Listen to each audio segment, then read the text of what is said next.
আমরা বরাবরই লক্ষ্য করেছি যে বাংলাদেশের জন্ম হওয়ার পর থেকেই আমাদের প্রতিবেশী, যার কাছে আমরা স্বাধীনতার তাদের ভূমিকার জন্য আমরা অবশ্যই আমাদের ধন্যবাদ এবং কৃতজ্ঞতা আমরা প্রকাশ করেছি সবসময়।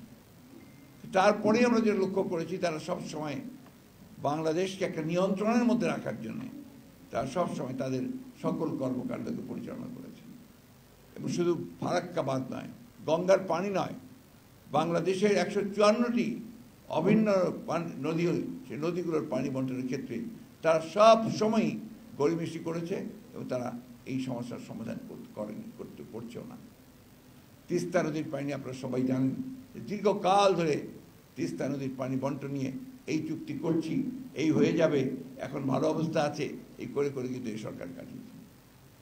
এই যে আপনার ব্যর্থতা, এই ব্যর্থতার মূল কারণটি হচ্ছে যে সরকার যারা আসে, যে সরকার এখন আছে, সেই সরকার পুরোপুরিভাবে একটা নতজানু সরকার। তারা কখনোই বাংলাদেশের জনগণের স্বার্থে সে একটা প্রকৃত স্ট্যান্ড নেওয়া, সেই স্ট্যান্ডটা তারা নিতে ব্যর্থ হচ্ছে কারণ তারা তাদের কাছে অত্যন্ত দুর্বল। আপনারা এই বিষয়গুলো আলোচনা করেছেন, আমি সে আলোচনা যেতে চাই না। আমি যে কথাটা বলতে চাই, সে কথার মূল কথাটা হচ্ছে যে বাংলাদেশের মানুষকে তার অধিকার আদায়ের জন্য তার নিজেকেই নিজের পায়ে দাঁড়াতে হবে। আমরা আমাদের গণতান্ত্রিক অধিকারকে হারিয়ে ফেলেছি। সেই গণতান্ত্রিক অধিকারকে ফিরে পাওয়ার জন্য আমরা সংগ্রাম করছি, লড়াই করছি। আমরা সকল রাজনৈতিক দলগুলো, এখন প্রায় বহু রাজনৈতিক দল, আমরা একসাথে সেই সংগ্রাম করছি আমাদের গণতান্ত্রিক অধিকার ফিরে পাওয়ার জন্য। এই জন্য আমাদের অনেকেই প্রাণ দিয়েছেন, আমাদের অনেক নির্যাতন নিপীড়ন সহ্য করতে হচ্ছে।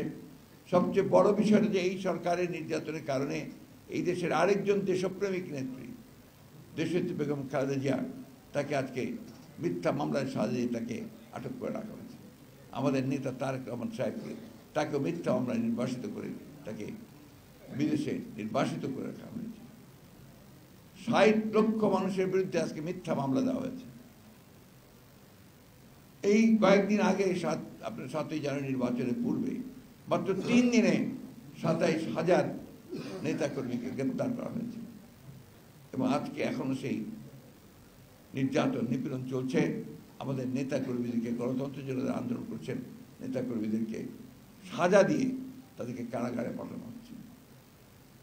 এর মূল কারণটাই হচ্ছে যে আজকে এমন একটা সরকার দখলদারিত্ব নিয়ে ক্ষমতায় বসে আছে, যাদের একমাত্র কাজ হচ্ছে যে তারা তাদের স্বার্থ এবং তাদের প্রভুদের স্বার্থকে রক্ষা করার জন্য তারা আজকে জনগণের উপর নির্যাতন নিপীড়ন চালিয়ে যাচ্ছে।